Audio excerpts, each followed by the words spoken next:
I would hope that if I were ever missing in action, that my loved ones would have the same closure that these families are afforded. It may be more than a half a century since the ending of World War II, but some families here in northeast Wisconsin are still waiting for closure, waiting to find out what happened to their loved ones. Thousands of servicemen and women remain missing in action from past conflicts, but there's still hope to find them thanks to the Department of Defense. Fox 11's Beth Jones explains. It's estimated more than 88,000 service members are still missing in action from conflicts as far back as World War II. Vernon Luke was a Green Bay West High School graduate. He was killed on board the USS Oklahoma at Pearl Harbor in 1941. His final resting place remained a mystery for decades. The only recollection I have of him is when I was about 5 or 6 years old in the middle of the 30s when he visited Green Bay, but I never saw him again. After that career. But his nephew, Thomas Skog, never gave up hope. Skog is convinced Luke's remains had been located years ago and buried in a cemetery in Honolulu.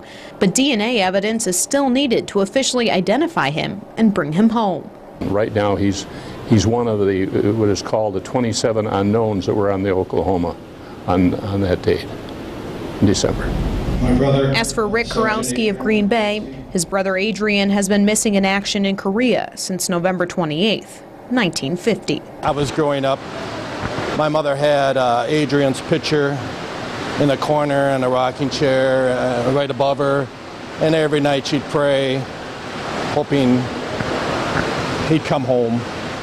But like Skog, Kurowski has not given up hope either and continues the search. And he's not alone. More than 130 other northeast Wisconsin residents gathered in Ashwaubenon to get DNA samples taken to help in identifying missing loved ones from past conflicts.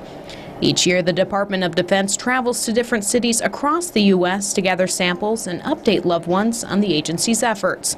There are still 66 missing from northeast Wisconsin alone. I would hope that if I were ever missing in action, that my loved ones would have the same closure that these families are afforded. Officials say last year the Department of Defense was able to locate and identify 85 service members and bring them back to the U.S. So far this year, they've been able to locate and identify 45 service members. That may seem like only a small portion compared to the thousands still missing, but officials say the identification process takes time. As often in many of these cases, we are not dealing with a great deal of remains that may be recovered. And for those still looking, that effort to find their loved ones and bring them home gives them comfort and puts them one step closer to finding closure. Every day we wonder, you never stop thinking. I'm just so happy that there's somebody out there that really cares and keeps this going, because it's important, to all of us. Officials hope to identify at least 100 service members by the end of the year. In Ashwaubenon, Beth Jones, Fox 11 News. Now you may be wondering how the agency finds remains from as far back as the 1940s. Officials say the majority of the clues come from witness interviews and from former soldiers or civilians.